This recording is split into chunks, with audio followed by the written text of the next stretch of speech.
Le millionnaire s'est accidentellement reconnecté avec son premier amour un après-midi pluvieux.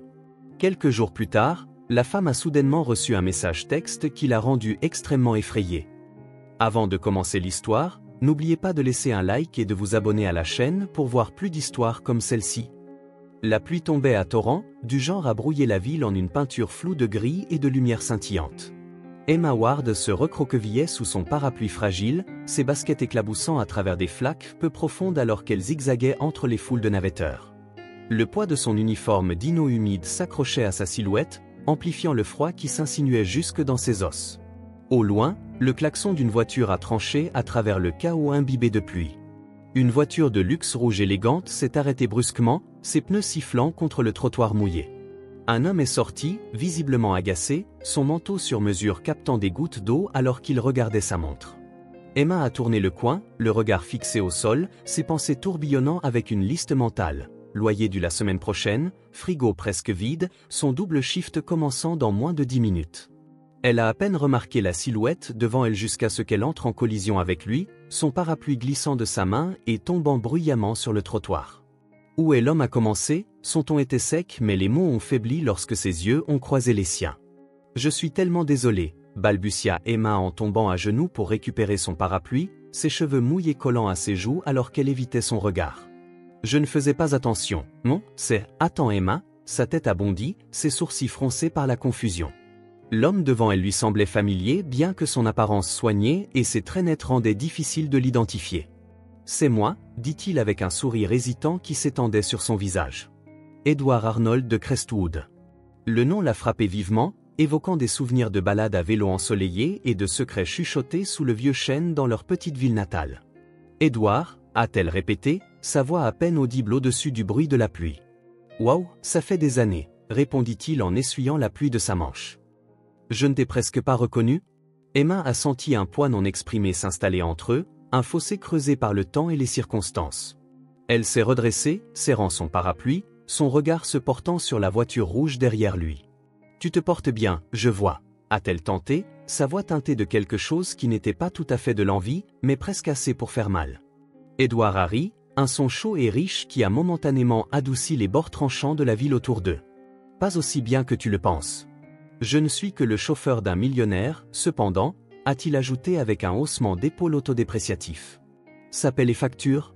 Ses yeux ont jeté un coup d'œil à son manteau sur mesure et à ses chaussures polies. Il était difficile de concilier cet homme composé et confiant avec le garçon qui se coupait autrefois les genoux en grimpant aux arbres et jurait de ne jamais manger de haricots verts. « Eh bien, » a-t-il dit en forçant un sourire, « au moins un de nous a échappé à Crestwood. Et toi ?» Avant qu'elle ne puisse répondre, l'alarme de son téléphone a vibré dans sa poche, la ramenant brusquement à la réalité. Elle l'a rapidement silencé, ses doigts tâtonnant avec les boutons. « Je travaille dans la rue ?» a-t-elle dit en hochant vaguement la tête. « Le dîner y vit. Ce n'est rien de spécial, mais ça me garde occupé. » L'expression d'Edward s'est adoucie, sa curiosité évidente. « Peut-être que je passerai un jour. »« Leur café est-il bon ?»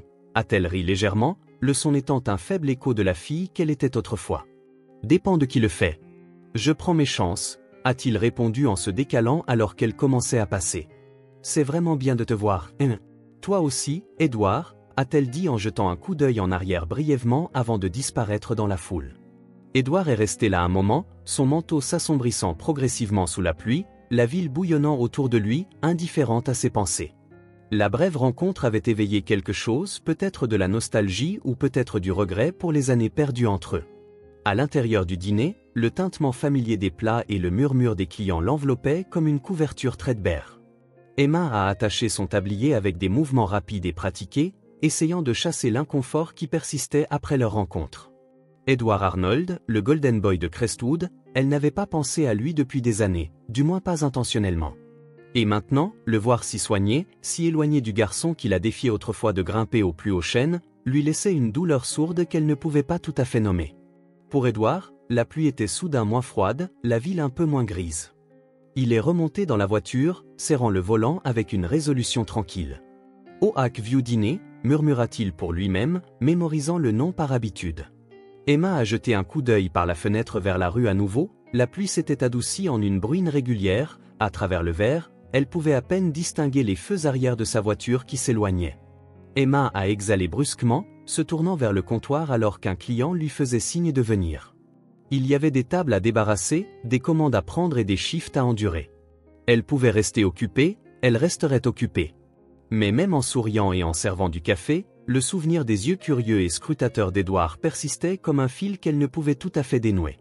Aucun des deux n'a remarqué l'ombre de l'autre côté de la rue, une silhouette observant sous un auvent dégoulinant, un téléphone tenu lâchement dans une main.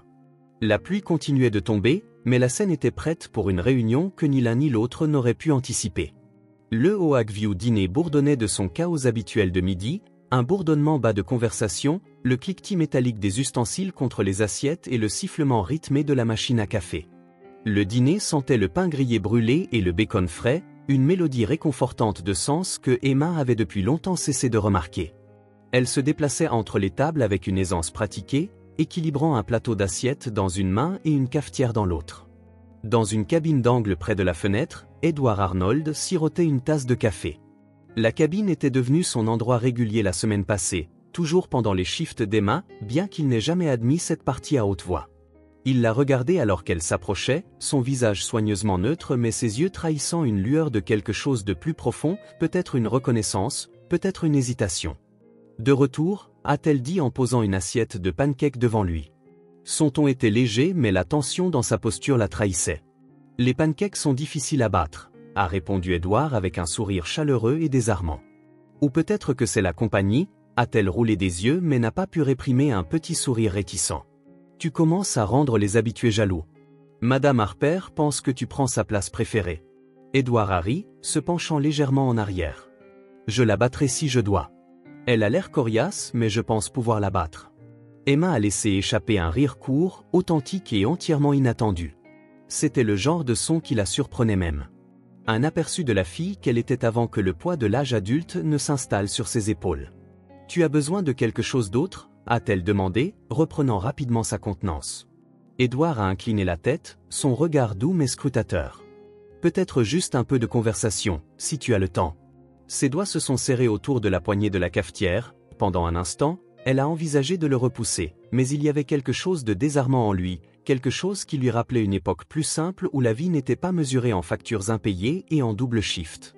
Elle s'est glissée dans le siège en face de lui, jetant un coup d'œil à l'horloge sur le mur. « Tu as 5 minutes ? » ?»« Très bien, » a-t-il dit en posant sa fourchette. « Alors, dis-moi, comment une fille de Crestwood se retrouve-t-elle ici ?» Emma a haussé les épaules, ses yeux se tournant vers le comptoir où sa collègue Brenda remplissait un distributeur de sucre. « Chicago est assez grande pour se perdre, c'est tout ce dont j'avais besoin. Et pourtant, te voilà, pas du tout perdu. » Edouard a dit, sa voix réfléchie. « On dirait que tu as tout compris. » Elle a poussé un rire creux. Si servir des tables et esquiver les collecteurs de loyers compte comme avoir tout compris, alors oui. Bien sûr, a répondu Edouard, son sourire vacillant et une ombre de préoccupation traversant son visage. Tu as toujours su te débrouiller, tu sais ça. Avant qu'elle ne puisse répondre, son téléphone a vibré dans la poche de son tablier. Elle l'a sorti rapidement, ses sourcils froncés en jetant un coup d'œil à l'écran. L'appel provenait d'un numéro inconnu et son pouce a hésité au-dessus du bouton de rejet avant qu'elle ne le mette complètement en silencieux. « Tout va bien ?» a demandé Edouard, son ton décontracté mais ses yeux perçants. « Oui ?» a répondu Emma en remettant le téléphone dans sa poche. « Juste un télévendeur ou quelque chose comme ça ?» Edouard a hoché la tête, bien que la tension dans son expression persistait dans son esprit. « Ils sont implacables de nos jours. » Elle s'est arrêtée brusquement, repassant les plis de son tablier. Je devrais retourner au travail. Profite de tes pancakes ? Il l'a regardé se retirer vers le comptoir, ses mouvements vifs et déterminés, mais ses épaules étaient tendues, ses mains s'agitant avec la cafetière même lorsqu'elle n'était pas utilisée. Edouard ne pouvait se défaire du sentiment qu'il y avait plus dans son inconfort qu'un simple télévendeur. Il a aperçu son téléphone vibrer une fois de plus dans sa poche. Elle y a jeté un coup d'œil bref, sa mâchoire se serrant avant de rapidement tourner son attention vers les commandes épinglées au-dessus de la grille. Edouard a siroté son café, son regard dérivant vers les gouttes de pluie traçant des stries sur la fenêtre. Les souvenirs de leur enfance à Crestwood ont refait surface. Les longues après-midi d'été, le son de leur rire résonnant à travers les bois et le lien tacite qu'ils partageaient. Il se demandait combien de cette fille existait encore sous l'extérieur gardé. Emma l'a surpris en train de la regarder. Elle lui a donné un sourire serré, mais qui n'atteignait pas ses yeux. « Toujours en train de préparer ce café, elle a appelé d'une voix légère mais distante. Édouard a levé sa tasse en fausse défense. Juste en train de le savourer. Elle a hoché la tête et s'est détournée, lui laissant le sentiment indéniable qu'elle retenait quelque chose. Tandis que le flux constant de clients faisait teinter la porte du dîner, Édouard a silencieusement pris une décision. Il ne savait pas ce qui hantait Emma, mais il n'allait pas la laisser y faire face seule, pas s'il pouvait aider. La pluie dehors continuait de tomber, la ville poursuivant son cours comme si elle était oblivieuse à la tempête silencieuse qui grondait à l'intérieur des murs du Oakview Diner. Le Oakview Diner s'était calmé alors que l'après-midi s'installait, le cliquetis des plats devenant sporadique, remplacé par de faibles murmures de conversation. Emma a essuyé ses mains sur son tablier, son regard jetant un coup d'œil au téléphone dans sa poche qui n'avait pas cessé de vibrer depuis le début de son shift. Elle s'est glissée derrière le comptoir, à l'abri de la vue des clients, et a sorti le téléphone. Un autre message. Sa gorge s'est serrée en lisant les mots. Termine avec lui maintenant, ne me fais pas te rappeler de ce dont je suis capable. Ses doigts tremblaient en supprimant le texte, son esprit en ébullition. Steven avait toujours su comment manier la peur, ses menaces étaient tranchantes et calculées. Emma a repoussé le téléphone dans sa poche, sa poitrine se serrant alors qu'elle forçait sa respiration à se stabiliser. « Hey, Emma, ça va ?» La voix de Brenda a interrompu ses pensées. La serveuse plus âgée s'est appuyée contre le comptoir, ses yeux perçants scannant le visage d'Emma. « Oui, Emma » a-t-elle répondu trop rapidement, affichant un sourire serré. « Juste une longue journée ?» Brenda lui a lancé un regard sceptique mais n'a pas insisté. « Si tu dis ça, alors table pour « besoin d'un remplissage ». Emma a saisi la cafetière et s'est dirigée vers la cabine où Édouard était assis, sa longue silhouette détendue alors qu'il faisait défiler son téléphone. Lorsqu'il a remarqué son approche, il l'a posé et a offert un sourire qui semblait trop gentil, trop compréhensif. « Café ?» a-t-elle demandé en le versant sans attendre de réponse. « Bien sûr, mais seulement si tu t'assieds une minute », a-t-il dit, son ton léger mais son regard scrutateur. « Je ne peux pas » a-t-elle répondu rapidement en se redressant. « Trop à faire, Emma. » Il a dit doucement, sa voix l'ancrant au milieu de ses pas. « Je ne veux pas te déranger, mais si quelque chose ne va pas. »« Rien ne va pas ?» l'a coupé, son ton plus tranchant que prévu. Elle s'est immédiatement adoucie, ses mains serrant la cafetière plus fort. « Je vais bien, vraiment. » Édouard n'avait pas l'air convaincu mais il a hoché lentement la tête, respectant la frontière qu'elle venait de tracer. « D'accord, juste que tu sais que je suis là si tu as besoin de quoi que ce soit. »« Oui, merci », a-t-elle forcé un autre sourire et est retournée au comptoir, son cœur battant la chamade dans sa poitrine. Des heures plus tard, le dîner s'était vidé davantage, ne laissant que quelques retardataires et le faible bourdonnement de la jukebox dans un coin. Emma était assise sur un tabouret derrière le comptoir, prétendant être absorbée par le réarrangement des sachets de sucre. Son téléphone a vibré à nouveau, elle ne l'a pas vérifié immédiatement cette fois, mais le poids de celui-ci pressait contre elle comme une présence physique. Lorsqu'elle a finalement jeté un coup d'œil à l'écran, la vue du nom de Steven a fait que son estomac a fait un saut. « Je suis sérieuse, Emma. Termine ou nous aurons un vrai problème. » Ses mains se sont serrées en poing, ses ongles s'enfonçant dans ses paumes. Elle a supprimé le message aussi rapidement qu'il était apparu, sa mâchoire se serrant de frustration et de peur. La voix d'Édouard a surpris Emma et elle s'est retournée brusquement, failli renverser la cafetière. « Qu'est-ce qu'il y a ?» a-t-elle demandé, son ton trop défensif. Édouard a froncé les sourcils. « Tu ne m'as pas entendu t'appeler. »« Désolé, juste fatigué, je suppose. » a-t-elle évité son regard en s'occupant de nettoyer le comptoir. Édouard s'est appuyé contre le bord du comptoir, sa présence stable et inébranlable. « Tu peux me parler si quelque chose ne va pas, tu sais. » La main d'Emma s'est figée en plein mouvement de balayage, mais elle n'a pas levé les yeux. « Pourquoi continues-tu de demander ça ? » ?»« Parce que tu n'es pas bien, peu importe combien de fois tu dis que ça va. » Édouard a dit doucement. « Tu es distraite, tu continues de regarder ton téléphone comme s'il allait exploser et honnêtement, ça commence à m'inquiéter. » Elle a finalement croisé son regard, son expression gardée. « Je vais bien, Édouard. »« Vraiment ?» La sincérité de son inquiétude était presque trop forte. Pendant un instant, elle a voulu tout lui dire, mais la pensée que Steven pourrait découvrir ce qu'il pourrait faire l'a gardée silencieuse. Édouard a soupiré, repoussant le comptoir. « D'accord, je te laisse pour l'instant. » Emma l'a regardé retourner à sa cabine, sa poitrine se serrant. La tempête qu'elle essayait de garder à distance semblait plus proche que jamais, les vagues battant les bords de ses murs soigneusement construits. À la fin de son shift, la pluie dehors s'était atténuée en une bruine. Emma est sortie dans l'air frais de la nuit, son souffle visible dans la faible lueur des réverbères. Elle a regardé autour d'elle nerveusement, ses yeux scrutant les ombres à la recherche de tout signe de Steven. Son téléphone a vibré à nouveau et cette fois, elle n'avait pas la force de regarder. Elle l'a enfoncé profondément dans sa poche et a commencé à marcher rapidement vers chez elle, le trottoir mouillé scintillant sous ses baskets. De l'autre côté de la rue, une silhouette attendait sous l'abri d'un arrêt de bus, leur silhouette voilée par la lumière tamisée. Emma ne les a pas remarqués alors qu'elle tournait le coin, ses pensées consumées par le poids des secrets qu'elle ne pouvait plus porter seule. Au loin, la silhouette a sorti un téléphone, leur mouvement délibéré. Un appel a été passé, une voix basse murmurant quelque chose dans le combiné avant qu'il ne disparaisse également dans les ombres. La tempête n'était pas terminée, pas encore. Le petit Béastro était niché dans l'un des quartiers les plus calmes de Chicago, son éclairage tamisé et sa musique jazz douce étant un départ délibéré du chaos du Oak View Diner. Edward avait choisi l'endroit avec soin, espérant que l'atmosphère intime pourrait encourager Emma à se détendre. Lorsqu'elle est arrivée, Emma a hésité à l'entrée, repassant nerveusement son manteau. La légère bruine dehors s'accrochait à ses cheveux et à sa veste, lui donnant une allure fragile qu'elle n'avait pas l'intention de transmettre. Edward a fait signe depuis une table d'angle. « Tu as réussi », a-t-il dit en tirant une chaise pour elle à peine. Elle a répondu en offrant un petit sourire méfiant. « Je me suis perdu 3 fois. »« Eh bien, tu es ici maintenant », a dit Edward d'un ton chaleureux. « Et crois-moi, la nourriture vaut le détour. » Alors que le serveur approchait, Emma s'est occupée du menu, ses doigts traçant le bord du papier laminé. Edward l'a regardé, ses yeux doux de curiosité. « Je suppose », et a commandé quelques apéritifs. « J'espère que ça va aller. »« Bien sûr », a répondu Emma en posant le menu. « Pas de pression ?» La conversation a commencé assez facilement, dérivant vers des souvenirs de leur enfance.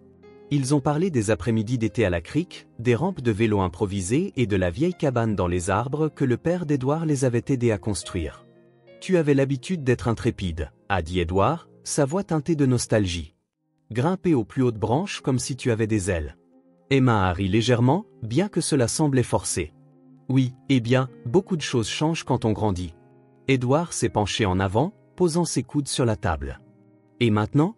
Tu grimpes toujours aux arbres? » « Pas exactement, » a-t-elle répondu en jouant avec le coin de sa serviette. « Ma vie est différente maintenant. » Edward a capté le scintillement d'hésitation dans sa voix. « Différente comment? » Emma a hésité, son regard tombant sur la table. « Juste différente? » C'est alors que tous les apéritifs sont arrivés, brisant momentanément la tension alors qu'ils partageaient les plats. Edward a commencé à raconter son déménagement à Chicago. « J'ai eu de la chance, » a-t-il dit, choisissant soigneusement ses mots. « J'ai décroché un bon boulot en conduisant pour un homme avec de gros sous. Ce n'est pas mal de travailler pour lui, honnêtement. » Emma a haussé un sourcil, sa fourchette suspendue en l'air. « Conduire? Tu veux dire cette voiture dont tu parlais l'autre jour ?» Edward a hoché la tête, son expression détendue. « Oui, elle appartient au patron. »« Avantage du travail, je suppose ?» Emma a incliné la tête, l'étudiant. « Ça doit être un sacré boulot avec des avantages comme ça. » Edward a haussé les épaules, détournant la question avec une aisance pratiquée malgré son ton décontracté. Emma a senti qu'il y avait plus dans l'histoire. Elle a ouvert la bouche pour le pousser davantage mais s'est arrêtée, réticente à détourner le projecteur de ses secrets soigneusement gardés. Le reste du dîner s'est déroulé avec des vérités à demi révélées similaires. Emma a redirigé la conversation chaque fois que les questions d'Edward s'approchaient trop de sa vie personnelle. Il a bien sûr remarqué, mais a choisi de ne pas insister, remplissant ses déflexions pour une considération ultérieure. Alors que les assiettes étaient débarrassées et que le serveur apportait l'addition, Edward s'est appuyé sur sa chaise, son regard fixe. « Tu sais, tu as l'habitude de changer de sujet, » a-t-il dit, son ton léger mais son intention claire. Emma a cligné des yeux, prise de court. « Je ne sais pas de quoi tu parles. Si tu le sais, tu le fais. » a-t-il dit avec un petit sourire, mais il allait laisser passer pour l'instant. Ses lèvres se sont courbées en un léger sourire, mais ses yeux restaient gardés. « Merci pour le dîner, Edward. » C'était bien. Plus tard dans la nuit, alors qu'Emma rentrait chez elle, la douce lueur des réverbères peignait le trottoir mouillé de teintes dorées. Son téléphone a vibré à nouveau, la vibration nette contre sa cuisse. Elle s'est arrêtée sous un auvent, son souffle visible dans l'air frais de la nuit, et a relâché à contre-cœur le téléphone de sa poche. « Tu ne peux pas te cacher éternellement », disait le message. C'était simple. Mais lourd, son poids s'abattant sur elle comme une force physique. Elle l'a supprimé immédiatement, enfonçant le téléphone dans son manteau. Ses pas s'accélérèrent lorsqu'elle atteignit son immeuble, son cœur battant de plus en plus fort à chaque écho de ses pas. Déverrouillant la porte avec des mains tremblantes, elle entra, la claquant derrière elle. Elle s'appuya contre le bois froid, ferma les yeux en essayant de réguler sa respiration, mais même dans la sécurité de son appartement, le message persistait, une promesse non dite de ce que Steven pourrait encore lui prendre.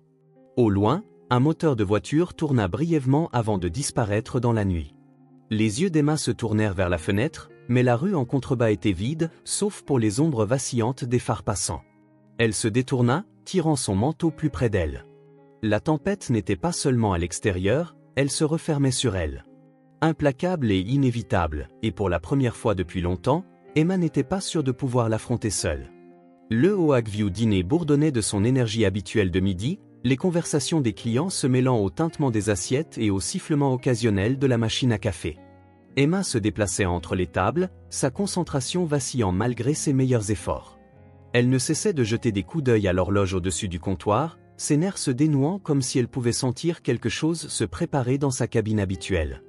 Édouard était assis avec son café, faisant défiler son téléphone de manière décontractée. Il levait les yeux de temps en temps, captant les moments fugitifs de malaise d'Emma.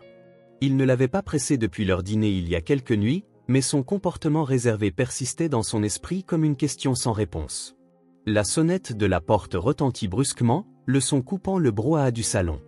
Emma se retourna instinctivement, son corps se raidissant alors que Steven entrait. Sa présence était imposante, son manteau bien ajusté et son regard perçant en décalage avec l'environnement modeste. « Emma, Steven » appela-t-il. Sa voix était trompeusement calme, son sang se glaçant.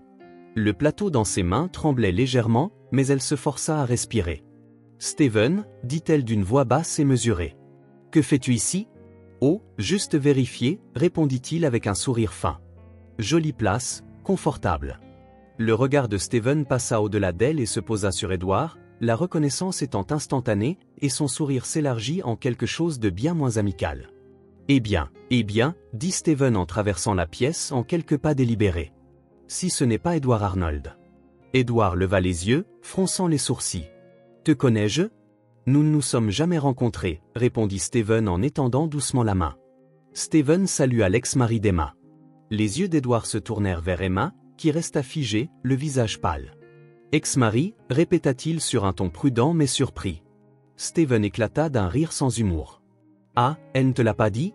Pas de surprise, Emma a toujours été bonne pour garder des secrets. » « Steven, ça suffit, » répliqua Emma, sa voix tremblante, mais Steven l'ignora, tournant de nouveau son attention vers Édouard. « Et toi, quel secret caches-tu, hein ? Parce que je parie qu'Emma ne connaît pas toute l'histoire non plus. » Édouard se redressa dans son siège, sa mâchoire se serrant. « Je ne sais pas ce que tu essaies de faire, mais... » « Oh, c'est simple, » interrompit Steven sur un ton décontracté mais tranchant. « Je pense simplement qu'il est juste que tout le monde connaisse la vérité. » Il se tourna vers le reste du dîner, sa voix s'élevant légèrement. « Mesdames et messieurs, saviez-vous que notre ami Édouard ici est millionnaire ? Un vrai bon de garçon de petite ville aux grandes ligues, hein ?» Les mots tombèrent comme une gifle, suscitant des murmures des tables environnantes.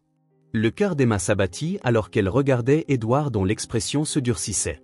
Steven ne s'arrêta pas et pourtant, te voilà en train de jouer le conducteur humble. Pourquoi cela ?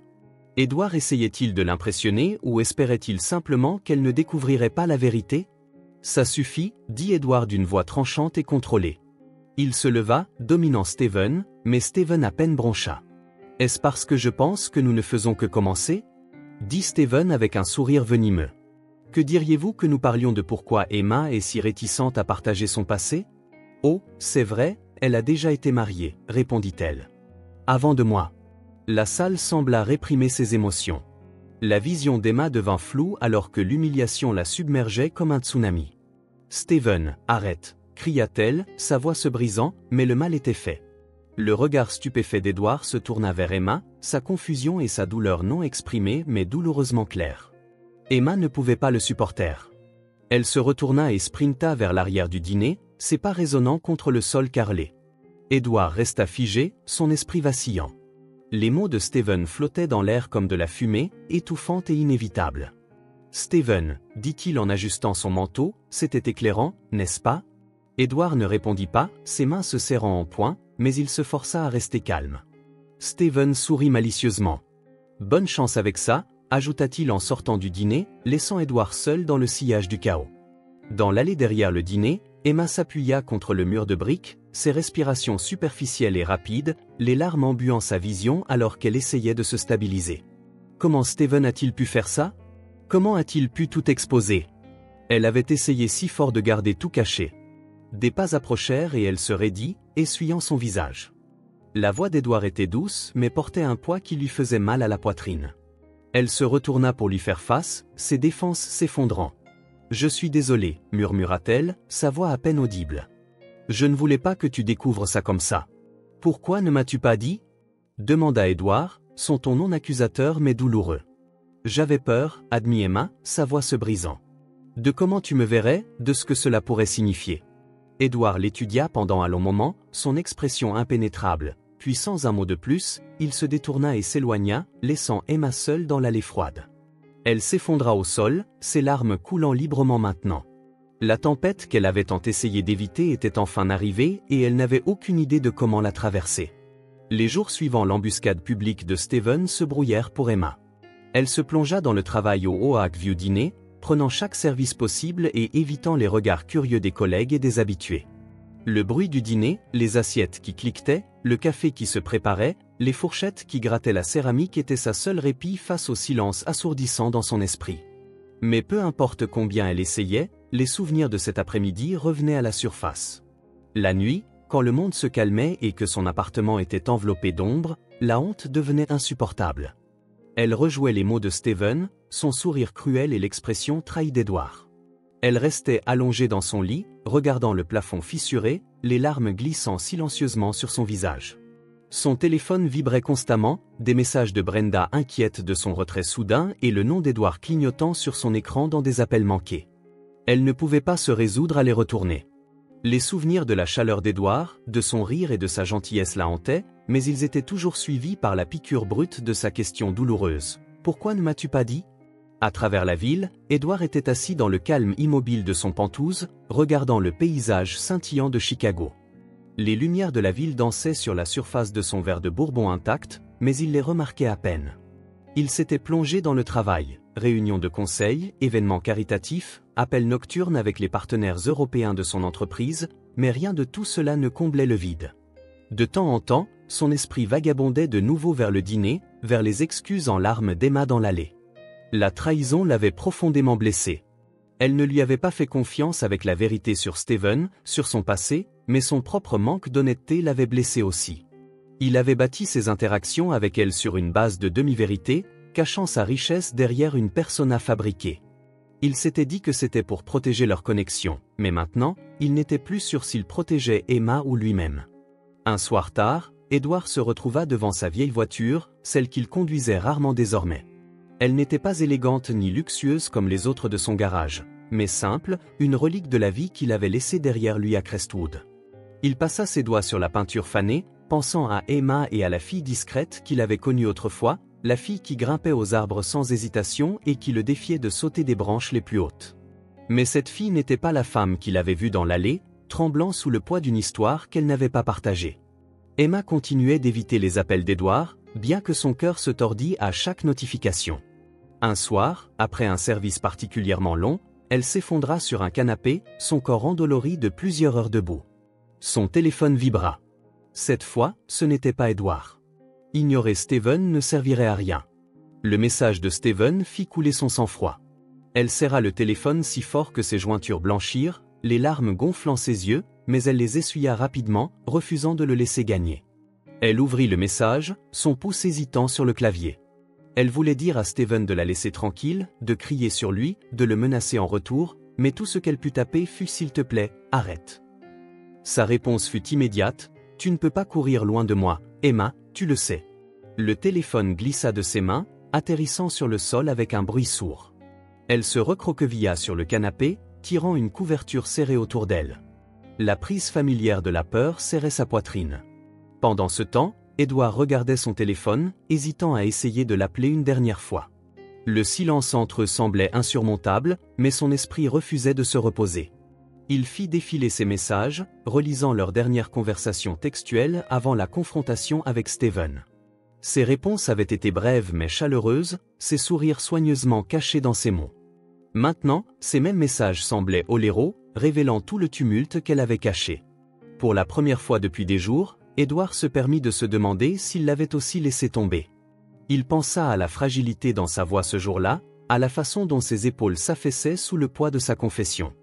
Autant sa malhonnêteté l'avait blessé, autant sa propre peur d'être vu pour ce qu'il était réellement avait fait de même pour elle. La tempête continuait implacable des deux côtés de la ville. Emma s'accrochait à sa routine, espérant que le travail couvrirait sa honte. Edward s'enterrissait dans ses obligations, cherchant des distractions pour combler le vide dans sa poitrine. Mais dans les moments de calme, quand aucun des deux ne pouvait fuir ses pensées, Emma et Edward luttaient avec la même question. Leur peur avait-elle détruit quelque chose de précieux? Pour Emma, la réponse était mêlée à la honte de son passé et à l'ombre persistante des menaces de Steven. Pour Edward, la réponse résidait dans la réalisation qu'il avait maintenu une distance même en tendant la main vers elle. La ville continuait de tourner autour d'eux, mais pour l'instant, ils restaient immobiles, séparés par les murs qu'ils avaient tous deux construits. Et pourtant, quelque part au fond d'eux, la plus faible lueur d'espoir persistait, une question demeurait non dite mais persistante. Et si ce n'était pas trop tard? L'air du soir était lourd d'humidité lorsqu'Edward gara sa voiture à un pâté de maison du Oakview Dîner. La bruine de plus tôt s'était épaissie en une brume, floutant les lumières de la ville en halo doux. Il s'assit un instant, ses mains agrippant le volant alors qu'il rassemblait ses pensées. Il n'était pas sûr qu'Emma veuille même lui parler, mais la distance entre eux était devenue insupportable. La sonnette au-dessus de la porte du dîner tinta lorsqu'Edward entra. La chaleur du dîner animé contrastait fortement avec le froid extérieur, mais ses yeux parcouraient la salle à la recherche d'Emma. Elle n'était ni au comptoir ni par terre. Brenda, la serveuse plus âgée, attrapa son regard et fit signe vers l'arrière. Elle finit dans l'allée, tu devrais aller lui parler. Edward acquiesça, sa poitrine se serrant alors qu'il se dirigeait vers la porte arrière. Dans l'allée faiblement éclairée, Emma se tenait près de la benne à ordures, les bras croisés autour d'elle, regardant son téléphone. Le message le plus récent de Steven brûlait à l'écran. Si tu penses qu'il peut te protéger, tu te trompes. Ce n'est pas fini, Emma. Son pouce flottait au-dessus du bouton de suppression, mais son esprit était une tempête de peur et d'épuisement. Elle n'enregistra à peine pas le bruit des pas approchant jusqu'à ce qu'une voix familière tranche l'obscurité. La voix de Steven était calme, presque cordiale, mais portait une teinte dangereuse. Elle sursauta et se retourna pour le voir debout à quelques mètres, sa silhouette nette sous la lumière vacillante du seul lampadaire de l'allée. « Que fais-tu ici » demanda-t-elle, sa voix tremblante malgré sa tentative de rester stable.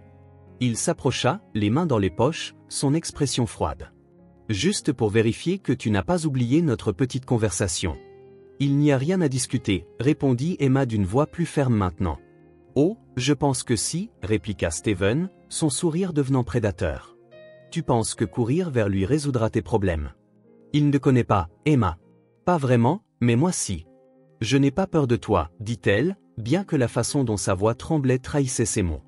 Steven fit un pas de plus, son ton s'assombrissant. « Tu devrais l'être avant qu'elle puisse répondre. » Le bruit des pas résonna derrière elle. Tous deux se retournèrent tandis qu'Edward émergeait de l'ombre, son expression se durcissant dès qu'il vit Steven. « Qu'est-ce qui se passe ici » demanda Edward, sa voix stable mais basse. Steven ricana, un son sans humour. « Ah, le protecteur bienveillant, quel timing parfait !» Edward ignora la pique, ses yeux se verrouillant sur Emma. « Ça va, Emma ?» Emma acquiesça rapidement, mais sa posture était tendue et ses bras restaient fermement croisés autour d'elle. Le sourire narquois de Steven s'élargit alors qu'il s'approchait d'Edward. « Tu n'as pas ta place ici, Arnold. Ceci est entre elle et moi, dit-il. »« Ça n'a pas l'air comme ça pour moi, » répondit Edward en se plaçant devant Emma. Le sourire de Steven disparut, remplacé par un rictus. « Tu penses que tu peux juste intervenir et tout arranger ? Tu ne sais même pas qui elle est vraiment et tu penses que cela justifie ça. » Edward rétorqua, sa voix montant. « Peu importe ce que tu lui as fait, ça s'arrête ici. » Le visage de Steven s'assombrit, en un mouvement rapide, il attrapa une bouteille en verre du bord de la benne. « Tu ne sais pas quand arrêter, n'est-ce pas ?»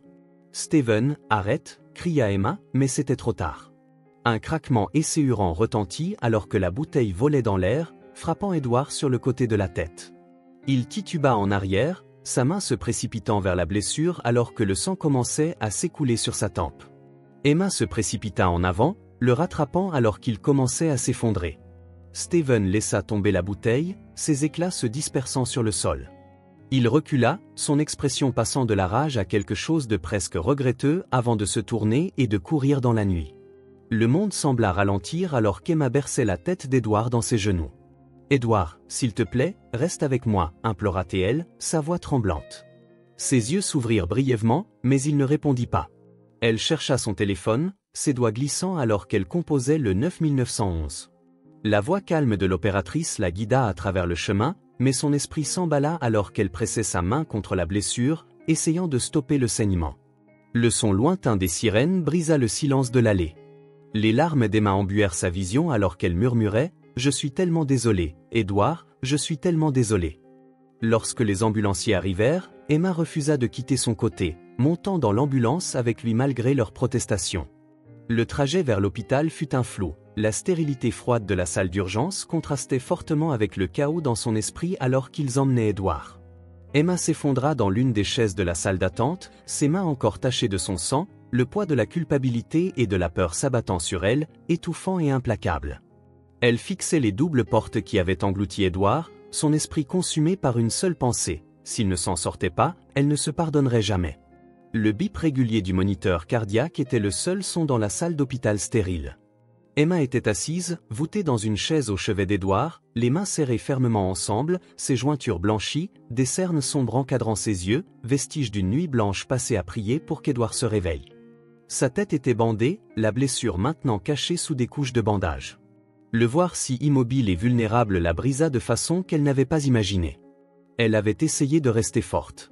Ma ho bisogno di qualcosa in cambio abbastanza denaro per ricominciare da capo, una nuova vita da calce parte lontano in Europa forse vuoi dei soldi, il disgusto nella sua voce era palpabile, ste usando la vita di tua figlia come le va per un risarcimento. Caroline non ha esitato. Chiama se io ce vuoi, io e lo chiamo sopravvivenza. C'est un uomo d'affari, capisci gli accordi. William la fisso, il suo corpo rigido per una rabbia repressa. Per un momento la stanza sembrava impossibilmente piccola, il peso della decisione che ello schiacciava come una forza fisica. La guardò, la donna che una volta pensava di amare non vide altro che una straniera manipolativa e calcolata. La sua voce era bassa ma piena di acciaio. Va bene, otterrei i tuoi soldi, ma se fai qualcosa per ferir di nuovo Doris, se anche solo respiri nella sua direzione senza il mio permesso, te ne pentire. Caroline sorrise débolmente comme se avesse già vinto. Mi prendrò cura di lei, William, questo è tutto se io ce conta. Fesse un passo indietro, i puni ancora sciusi, la masse la stretta. Salvala, dis, la vostra sia di furia che di disprasion. Questa è l'unica ragione per cui ti sto parlando. Mentre si voltava per andarsene, William si affondò nella sedia, il corpo tremante per la forza delle emozioni che non poteva più reprimere. Nel silenzio della sala d'attesa, le linee di lealtà, amore tradimento si confondevano, lasciandolo all'otar con una realtà che non aveva mai voluto affrontar. L'ospedale brulicava di urgenza sommessa, i corridoi riempiti dal passo ritmico dell'infermiere dal basso ronzio dell'attrezzatura medici. William stava nell'area di attesa, le mani infilat profondamente nel tage del suo capoto, le spal curve comme se si preparasse contro una tempesta invisibile. Fuori, la pioggia imperlata le finestre rifletteva la tensione che scorva attraverso di lui. L'intervento di Doris era in corso e ogni secondo si allungava in eternità. Gironzolava per tutta la sala d'attesa, il cliccacuto del su scarpe echeggiava nello spazio sterile. Clara sedeva in una sedia d'angolo, le mani avvolta attorno a un bicchiere di polistirolo di caffè orme freddo. Lo osservava silenziosamente, il volto segnato dalla preoccupazione. William dis gentilmente rompendo il silenzio, hai bisogno di sederti. Gironzolar non farà andar più veloce il tempo. Si fermò a metà passo, guardandola con occhi scuri e stanchi. Non posso dis, la voce roca. Non posso semplicemente sedermi mentre lei è lì dentro. Clara sospirò, mettendo da parte il suo bicchiere. E in buon mani, I dottori sanno cosa stanno facendo. William si allontanò, fissando fuori dalla finestra piovosa. Dovrei essere in grado di sistemar questo borboto più a se stesso ceale. Io sistemo le cose e che lo ce faccio, ma questo non posso farlo, non posso far nulla. La vulnerabilità nella sua voce era rara e colpì profondamente Clara. Si alzò dalla sedia e posò una mano sul suo braccio. Hai fatto tutto se io ce potevi, Will, c'est stato chi per le at ogni passo del cammino, e che lo ce conta. Annui rigidamente, incapaz di incontrare il suo sguardo. Ore passarono in agonia lenta, la compostezza di William, sempre la sua armatura, iniziò a incrinarsi. I suoi movimenti erano irrequieti, attraversava la stanza, controllava il telefono, massaggiava le tempi, ma la sua mente rimaneva fissata su un unico pensiero, Doris. Finalmente, la porta della sala operatoria si aprì e il dottor David emerse. William fu subito in piedi, il respiro trattenuto mentre cercava risposte nel volto del dottor. L'intervento andò bene, disse il dottor David con un sorriso rassicurante. Doris è stabile in fase di recupero. Il peso del parole colpì William come un onda, facendogli perdere il respiro. Espirò tremante, la mano che stringeva il retro di una sedia vicina per sostenersi. Sta bene, chiese, la voce appena udibile sopra un sussurro. Il dottor David annui. Ha bisogno di tempo per recuperar, ma sì, sta bene. Clara emise un sospiro di sollievo, la mano che volava al petto. Grazie a Dio, mormorò, le lacrime brillanti nei suoi occhi. William chiuse gli occhi per un momento, la tensione che si allentava dal suo corpo. Quando li riaprì, c'era una rara dolcezza nel suo sguardo, un trionfo silenzioso temprato dall'excitazione. Grazie disse al dottor David, la voce ferma ma piena di emozione. Può vederla terra poco? Rispose il dottor David. Sarà assonata, ma sarà felice di vederti? Quando William finalmente entrò nella sala di recupero, Doris giaceva nel letto d'ospedale, il suo piccolo corpo ingigantito dall'attrezzatura medica che la circondava. Le suo erano pallide ma portavano una leggera rossatura e il suo respiro era lento e regolare. Si avvicinò al suo letto con cautela, come se temesse di disturbar la fragile pace del momento. I suoi occhi si spalancarono, quando si focalizzarono su di lui, un piccolo sorriso stanco si formò sul suo labbra. Papa, mormorò, la voce appena udibile. Sono qui, dis dolcement, sedandosi accanto alle prendendo la mano. Non vado da nessuna parte. La presa di Doris era debole, ma la fiducia nei suoi occhi era incrollabile. William si chinò in avanti, premendo un bacio gentil sulla sua fronte. Per la prima volta in settimane, la tempesta dentro di lui iniziò a placarsi. Più tardi, mentre la pioggia fuori rallentava diventando un leggero acquason, Caroline apparve nella porta. Il suo volto era calmo, ma i suoi occhi acuti tradivano i calcoli che passavano per la sua mente. Entrò nella stanza, i tacchi che cliccavano dolcemente sul pavimento. Sta bene, chiese, il tono neutro. Si sta riprendendo, rispose William in modo brusco, sans abbadare a guardarla. Caroline esitò, la sua fiducia vacillando leggermente. Me ne andrò ora, disse dopo un momento. O adempiuto alla mia parte dell'accordo. William finalmente si voltò per affrontarla, l'espressione fredda e impenetrabile. Bene disse semplicemente. Mentre Caroline si voltava per andarsene, si fermò nella porta, lanciando un'occhiata a Doris per un breve momento. Qualcosa attraversò il suo volto, rimorso forse la minima ombra di istinto materno, ma scomparve rapidamente. Si allontanò, la sua sagoma scomparendo lungo il corridoio poco illuminato. Fuori, la pioggia riprese di nuovo, il suo noce riempiva lo spazio vuoto che aveva lasciato dietro di sé. William rimase accanto al letto di Doris, il suo focus incrollabile. La partenza di Caroline era un filo sciolto in un arazzo che non era pronto a srotolar. Per ora, tutto ciò che contava era il costante salire sonder del petto di Doris la speranza che, contro ogni previsione, stesse bene.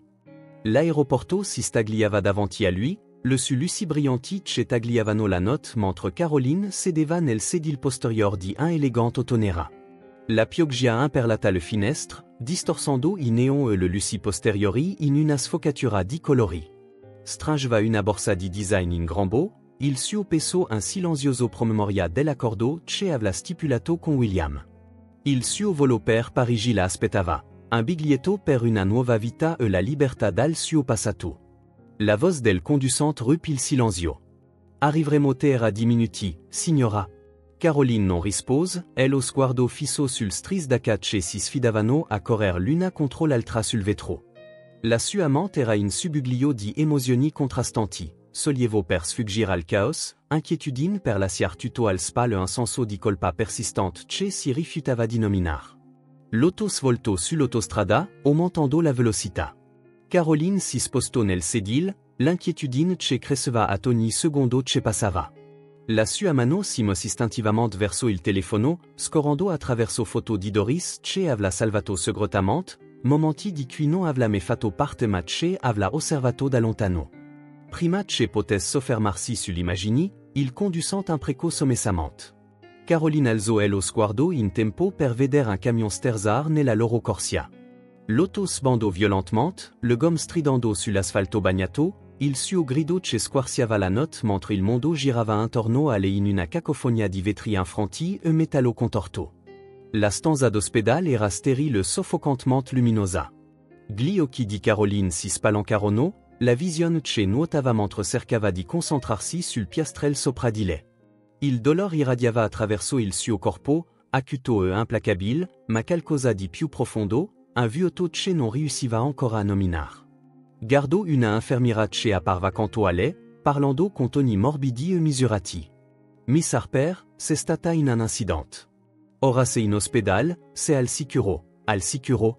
Caroline ruppe la voce, appena udibile, la gola sentendosi aspra, il corpo estraneo. Provò a muoversi, ma le gambe non rispondevano. Il panico salì. Perché? Perché non posso sentir le mi-gambe, gridò, il respiro accelerato. L'infermiera esitò, la mâchera professionale vacillando. Ai subito graviferit. Mi dispiace tanto, Miss Harper, ma abbiamo dovuto amputar entrambe le gambe per salvarti la vita. La parola la colpì con un impatto potente. Il respiro di Caroline si fermò, il petto che si serrava mentre la realtà affondava. No, sussurrò, scuotando la testa debolmente. No, non è possibile. Le mi-mani grattavano le lanziola, cercando sensazione, cercando prova che questo incubo non fosse real, ma non s'era nulla, solo vuoto. I sua grida echeggiarono attraverso i corridoi sterili, un suono guttural di disperazione e rabbia che sembrava riverberare all'infinito. I giorni si trasformarono in settimane, ma la disperazione non svanì. Caroline giaceva nel suo letto d'ospedale, il suo aspetto un tempo impeccabile sostituito da guance vuote e capelli trascurati. La vibrante donna che era entrata nella vita di William con el fiducia era ora ombra di se stessa. I visitatori venivano e andavano, avvocati, rappresentanti assicurativi, ma li registrava a malapena. Il mondo fuori dalla sua finestra sembrava un altro pianta, uno che non poteva più raggiungere. Lo psichiatra assegnato al suo caso parlava con toni gentili, ma Caroline non rispondeva. Guardava avanti vuota, persa nel labirinto della sua propria mente. William venne a conoscenza dell'incidente una settimana dopo. Era seduto alla sua scrivania, il rapporto dell'ospedale nel sumani, l'espressione impenetrabile mentre le guai detagli, e lo schianto, l'amputazione, e lo stato mentale in declino di Caroline. Cosa fare? Disse Clara dolcement dall'altra parte della stanza. Sospirò lentamente, mettendo da parte i documenti. Clara aggrottò le sopracciglia. Niente? E la madre di Doris, non pensi che dovrebbe saper? Penso che abbia fatto le succelte. William interruppe, il tono fermo ma privo di malizia. E ora sto facendo le mi. Doris non ha bisogno di saper di questo, non ha bisogno di saper nulla di Caroline. Clara esitò, poi annui. Ste proteggendo lei, sto preservando la sua innocenza. William disse, la voce che si ammorbidiva. Doris merita infanzia libera da questo caos, ha già passato abbastanza. La spirale di Caroline continuò, la sua disperazione che si trasformava in comportamenti erratici che alla fine la portarono alla missione in una struttura psichiatrica. La manipolatrice una volta calcolata era ora una donna persa nel suo proprio tormento, la mente frammentata da colpa, perdita e il peso del suo azioni. Nel frattempo, William si concentrava su Doris. Il recupero della bambina era lento ma costante, la sua resilienza una fonte costante di stupore e ispirazione. Il pentus si riempit ancora una volta di risatelus, diventando un santuario, un luogo dove l'ombre del passato non potevano raggiungere. Con il passar dei mesi, Caroline svanì nel background dei pensieri di William, un capitolo sciuso ma non dimenticato. Portava il peso del susselt, ma si rifiutava di lasciarci definissero il futuro di Doris. Una sera, mentre metteva Doris a letto, la bambina lo guardò con i suoi occhi grandi e fiduciosi. Papa, andrà tutto bene adesso? William sorrise, spazzando un siocco di capelli dal suo volto. Sì, tesoro dis dolcin. Tutto andrà bene. E in quel momento, mentre Doris si addormentava, William silenziosamente giurò di mantenere che la promessa per lei, per il loro futuro e per la vita che avevano costruito insieme. La luce del mattino filtrava attraverso la tenda giallo pallido, gettando morbidi motivi sul pareti del pentus. L'appartamento, una volta sterile e elegante, ora brulicava di calore vita. Giocattoli giacevano sparsi sul tappeto morbido, un libro aperto riposava sul tavolino del caffè e due boli risate echeggiavano dalla nursery. Doris si stava riprendendo e la casa rifletteva il lento ritorno della gioia. William sedeva al tavolo della cucina, il laptop aperto ma ignorato. Invece, i suoi occhi seguivano Doris mentre gattonava nel soggiorno, le suo piccolo mani stringevano una giraffa di peluche, i suoi passi ancora incerti ma la sua risata portava il tipo di resilienza che solo i bambini sembrano possedere. Papa, guarda dis Doris stringendo la giraffa in alto trionfante. Vedo. William dis, la voce intrisa di divertimento. La giraffa sembra molto coraggiosa oggi. Doris sorrise, le guance arrossat di salut che non aveva mostrato in settimane. Il suo recupero non era solo fisico, era come se la luce dentro di le fosse stata riaccesa e William si ritrovò a fare affidamento su che la luminosità più di quanto volesse mettere. Le ser avevano assunto un nuovo ritmo. Clara e Marcus visitavano regolarmente, la loro presenza riempiendo il pentus con un calor che una volta sembrava impossibile. Una notte, i quattro si radunarono attorno al tavolo da pranzo, piatti di lasagna fatta in casa da Clara fumanti davanti a loro. Marcus e Clara dissero, spingendolo giocosamente con il gomito. Ste prendendo tutto il pan, ho bisogno dei carboidrati? Marcus protestò fingendo indignazione. O dei bambini da rincorrere, ricordizio Marcus? Doris intervenne, la voce dolce e curiosa. Corri davvero veloce? Marcus sorrise verso di lei, avvicinandosi come il vento. Ragazzina, dovresti vedermi? Doris rise, la sua risata un suono che fece stringere il petto di William non per tristezza, ma per qualcosa di più vicino alla gratitudine. Guardò Clara, che incroció il suo sguardo e sorrise. E bello dis dolcemente, la voce quasi sommersa des bante giocosi di Doris e Marcus. William annui, le labbra che si incurvarono in un raro sorriso genuino. Sì, hello. Nei momenti di quiete, dopo che Doris era stata messa a letto, William spesso si ritrovava a riflettere. Si sedeva nel soggiorno, un bicchiere di vino in mano, e lasciava che i ricordi lo inondassero, alcuni dolorosi altri agrodolci. Pensava all'uomo che era stato prima che Doris entrasse nella sua vita, freddo, guidato e completamente assorbito dal lavoro.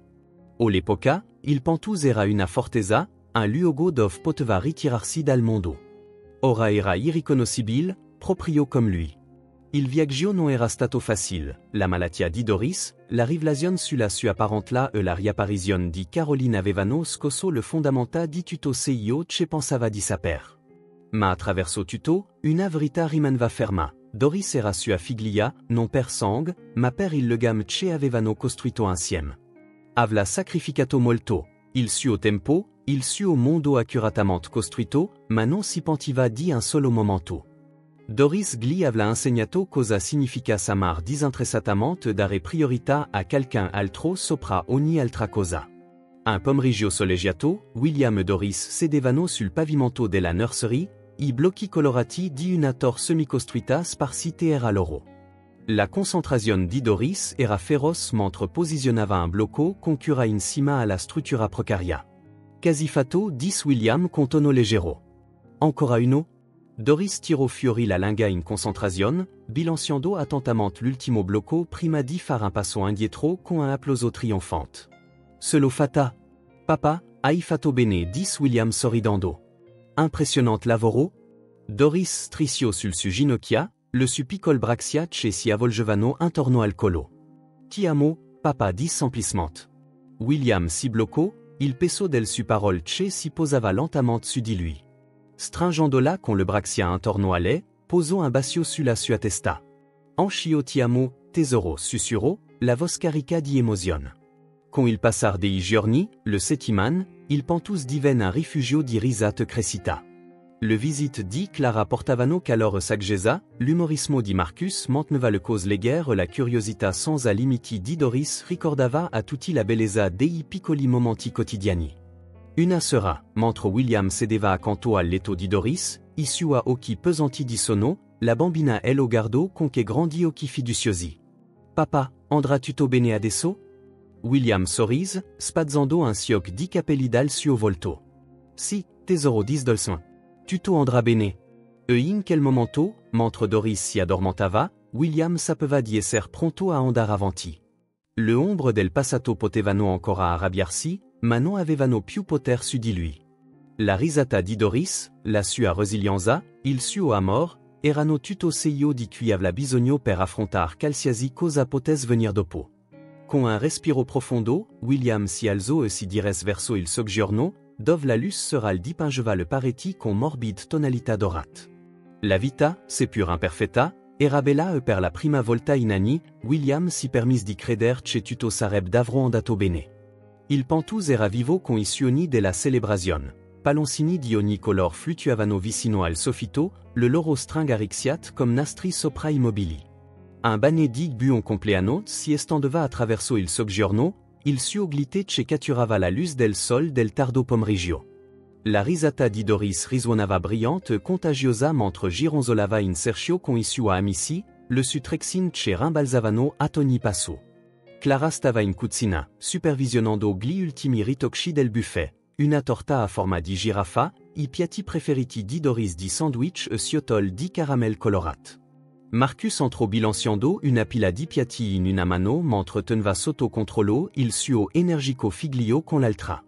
Rallenta, piccola, dis Marcus ridendo mentre il suo figlio si precipitava verso la ciotola di caramel. Prima arriviamo al dolce. Papa, voglio veder la torta a giraffa, protestò il ragazzo tirando il braccio di Marcus. Tut le volt, dis Clara ridendo, dando al ragazzo un piccolo biscotto per tenerlo occupato. Ste bene, Marcus? Lanciò a Marcus un sorriso scherzoso. Hai molto da gestir. Marcus sorrise non avrebbe voluto diversamente. William osservava la cena dalla porta della nursery, le braccia incrociate e un sorriso dolce che si curvava agli angoli della sua bocca. Doris stava mostrando ai suoi amici i suoi giocattoli preferiti, la sua voce animata mentre spiegava le avventure della sua giraffa di peluche. Per un momento, si concesse di fare un passo indietro e assorbir tutto. Il calor, la gioia. Era un netto contrasto con lo spazio freddo e vuoto che questo pentus era stato una volta. Ogni angolo della stanza sembrava echeggiar di vita, di scopo e di amor che una volta aveva dubitato di poter sentir. Clara lo chiamò, invitandolo con un gesto della mano. Non ti nascondrai nella nursery tutto il pomeriggio, vero? Vieni ad aiutarsi ad accendere le candele. Il gruppo si radunò attorno al tavolo da pranzo, Doris al centro, mentre la torta a giraffa veniva posizionata davanti a lei. Sbuffò, le maniche volavano verso le guance. E perfetta, esclamò, gli occhi spalancati per lo stupor. Clara accese le candele e il gruppo iniziò a cantar. Le loro voci légèrement stonate ma piene di entusiasmo. William stava dietro Doris, le mani appoggiate sul suo spalle, il calor della sua felicità che irradiava attraverso di lui. Fai un desiderio, tesoro dis dolcement. Alla fine della canzone, Doris chiuse gli occhi, il suo piccolo volto contratto dalla concentrazione, poi con un respiro profondo soffiò le candele. La stanza esplosi in urla e applausi mentre la festa si concludeva. Clara e Marcus aiutarono a pulire mentre i bambini giocavano nel soggiorno. La moglie di Marcus si unì a loro, gestando i piccoli con facilità esperta. William rimase vicino alla finestra, osservando Doris attraverso le porte vetrate mentre esplorava il giardino illuminato dal sol. La luce dorata la avvolgeva in un baglior, la sua risata ce si diffondeva debolmente attraverso la porta aperta. Clara si avvicinò, spingendolo gentilmente. È felice, davvero felice, dis. Lui annui, è lo sguardo me distolto da Doris. Merita di esserlo? Hai fatto a lavoro incredibile agians Clara. E fortunata a t'averti? Io sono quello fortunato, dis William tranquillamente, la voce piena di emozione. Più tardi che la sera, dopo che gli ospiti se ne erano andati, il Pantus era tornato tranquillo, William si trovò seduto sulla panchina del giardino, osservando Doris inseguir le luxiol sotto la luce che sfumava del crepuscolo. Corse verso di lui, la risata che borbottava mentre teneva le manitese per mostrare il baglior di una luxiola catturata. Guarda, papa, non è bella. Si, ello è concordò sorridendo mentre si salì accanto a lui sulla panchina. Pensi che sia felice nel mimani, chiese, la voce morbida di curiosità. William si chinò delicatamente, guidando le sumani aperte. La luxiola spiccò il volo, il suo baglior che svaniva mentre scompariva nella notte. A volte, il modo miglior per render felice qualcosa è lasciarlo esser libero. Doris annui pensierosa, appoggiando la testa al suo braccio. Pensò che sia più felice ora. William avvolse il braccio intorno a lei, tirandola vicino. Osciu, tesoro. Mentre le stel iniziavano a ponteggiare il silo notturno, William guardò giù verso sua figlia, i suoi occhi che iniziavano a chiudersi per dormir. Il viaggio verso questo momento era stato lungo e pieno di sfide, ma ello aveva portato chi, in un luogo di amor, speranza e uno scopo incrollabile. Silenziosamente, fece un giuramento, uno che sapeva di mantenere per il resto della sua vita, proteger Doris, nutrir la sua gioia e dedicarsi a aiutare altri come lei a trovar la propria luce. Mentre Doris si addormentava era le subraxia, le luxiol danzavano intorno a loro e il giardino, come il loro futuro, brillava di infinite possibilità. Se questo film ti tocca il cuore, lascia il tuo segno con un like e non dimenticar di iscriverti al nostro canal per esplorar altre storie significative con noi. Condividi i tuoi sentimenti con noi e raccontasi le tue storie. Ogni parola che condividi è un maton che aiuta a creare la nostra comunità forte duratura. Insieme creeremo uno spazio accogliente dove tutti possono condividere e connettersi. Infine, non perdere le incredibili storie che arriveranno presto. Siamo sempre qui per portarti le migliori selezioni, piene di valori profondi ma anche di intrattenimento. Ci vediamo lì.